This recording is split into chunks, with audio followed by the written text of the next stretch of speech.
Hi, small group leaders. We're preparing for June 7th for 3rd through 5th grade. Thank you so much for joining us as we regather with our kids at Parkway Church. We have missed seeing you guys in person. Thank you for your love and your prayers and your encouragement. We are excited, as you are, to see kids and to share the message of Jesus with them as we get the chance to do that. As you come into your small group spaces, you're going to notice some changes. First off, your small group space has walls. You get your very own 4 walls for just your small group.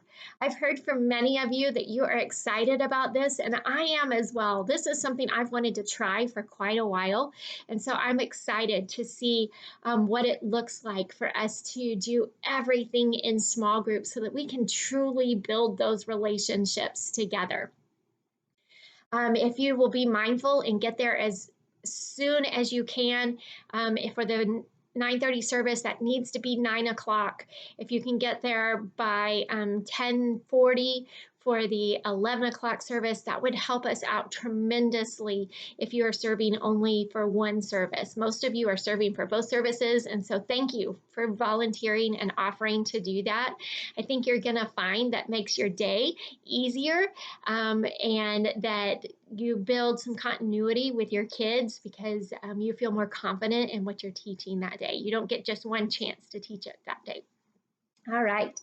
And so the other thing for you to know is that everything that we would have typically done together in large group to take the weight off of the Bible teaching is still available to you. We've just put it all on a DVD.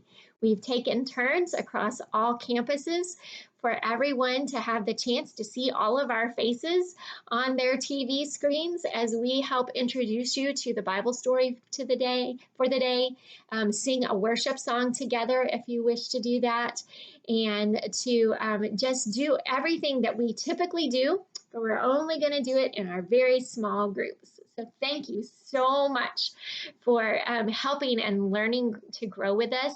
The other thing you will notice is that you will have a teenager with you. They are part of the crew. Every group gets a crew member this season, and they are there to learn and grow with you. They are also ready to help lead some games to entertain kids and build relationships with them. All of them are there because they chose to be there. They want to learn and grow in ministry. And we have spent about 6 weeks with them, helping talk through what they're going to do and how they're going to be there to help serve, and more than anything, just help you build relationships with kids. So know that those kids are there to be a help to you, and I hope that you love spending as much time with them as I have. They have been a life-giving source to me as we have all learned and grown together. All right. So in your lesson today, we're looking at a lesson called From Adam to Jesus. And this is kind of one of those review lessons. Every once in a while, we get one of these. And this one helps us remember where we've come from. Remember, we finished the Old Testament before spring break. We finished all of that. We were getting ready to go into Easter, where we were going to see Jesus be born and then get to follow the life of Jesus. So our series right now called Follow the Leader is that. It is following Jesus as he grows up and learning from his life stories, so that we can know him better. So, from Adam to Jesus, from the beginning of time, God made a way for man to be rescued, and that was to be Jesus. And so you will have this resource in your small group buckets. Each small group gets their own bucket for one service. Once your service is over, if you'll put your bucket outside the door, we'll give you your new bucket for the next service. It's all the exact same stuff. Might be a little different color, but it's all the exact same stuff. We're just trying to minimize how many times things get touched and played with. And so this right here, the family line of Jesus, helps you remember where we've come from in the Bible. The other part of this you may have seen a few times, might be a little rusty. It's called God's Big Story, and this is all of the lessons we have taught kids in the last school year.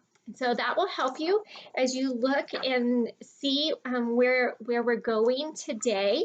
And your activity during small group are all the exact same. Everything you're used to getting in your buckets, like you're used to getting, they're ready for you.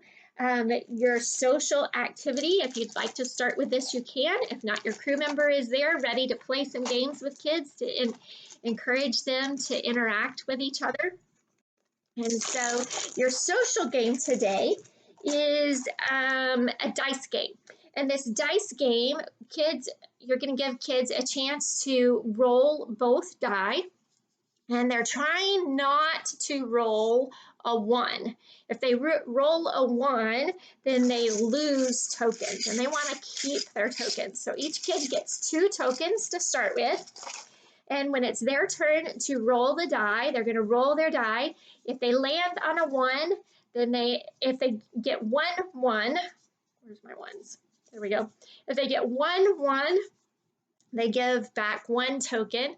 If they get 2 ones and they have 2 tokens, they put 2 tokens in the kitty. And so what they're trying to do is keep their tokens. If they roll any other number except for a 6, then they get to keep their tokens. If they roll a 6, then they are going to pass their tokens to the person on their left. If they roll 1 6, then they only pass 1 token. If they roll 2 6s and they have 2 tokens, they're going to pass both tokens to the left. And hopefully this is just a fun, fast-moving game that it helps get them interacting with each other. And I find as you play games with kids, some of your kids that have a hard time opening up, they'll begin to talk and they'll begin to share some things with you. It is not meant to be a major frustration for anybody. So if you're noticing that that is the case, then help them take a break. Maybe one of the crew members can take them aside and hang with them for a few minutes, or maybe they want to sit in color, or maybe they want to do something else.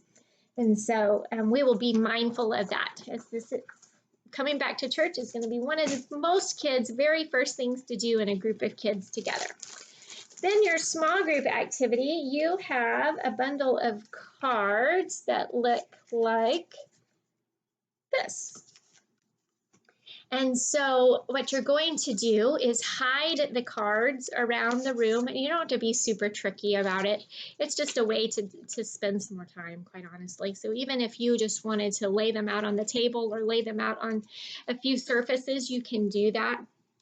I'm asked for you not to get in any of the cabinets or into the bathrooms or anything that are in those classrooms. Those classrooms are used for our Mother's Day Out program that meets during the school year. And so we are using their classroom spaces, but we'd like for them to be able to know that when they get back in their classrooms, that everything that they thought that was going to be there is going to be there. We've given you enough that you can do in an hour's time within your box. So try to stay out of those areas, please. All right, so don't hide your card in any of the cabinets or anything, so that we're continuing to stay safe and leave the teachers stuff so that they can get back to it. And then what you're going to do is you're going to use these words and you're going to help the kids see if they can make categories of what they think describes God and what they think describes man.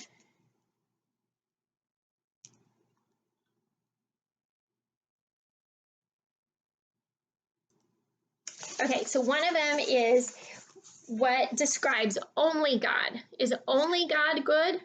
Or can man be good too? Can God and man be good? And then look at the scripture verses right here. Look at those together and see if that helps you figure out if this definition of good can belong to man or if that's only something that you think God could be.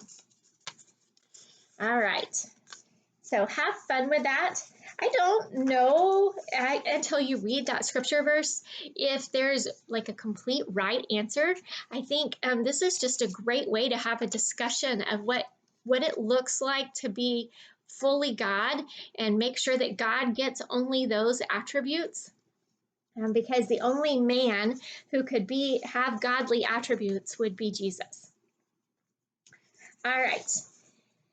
And then your memory verse activity. And this might be a little challenging for the very first time because we've not played this before and they probably don't know this verse, but it's from 1 John chapter 1, verses 1 and 2. In the beginning was the Word, and the Word was with God, and the Word was God. He was with God in the beginning. What you're going to do is have the kids read that with you, and then you're going to take your sticky notes and cover up all of the words. And then as you go, kids, so you're going to cover up all of the words, and then kids are going to choose a blank. Choose one of the squares that they want to remove the paper from, and see if they can remember what the word was that was supposed to go in that blank. Now, this one could be a little easy for some people because the word word is in there a lot of times. So if they just wanted to answer the word word and you want to give them that hint, they probably are going to get a lot of the blanks right. All right, so have fun with that activity. More than anything, in this time, we want to continue to build relationships with kids. So thank you for loving kids. Thank you for spending time with them. If you have kids that are staying for 2 services because their parents are serving, thank you. And you're going to take them outside while our deacons come in and sanitize the space for you before you come in. And we will clear every kid out of the classroom. And then we will add new kids in. So we're trying not to have too many chances where people are crossing each other's paths for just a little bit longer. I love you guys. Thank you so much for serving. I look forward to seeing you guys soon.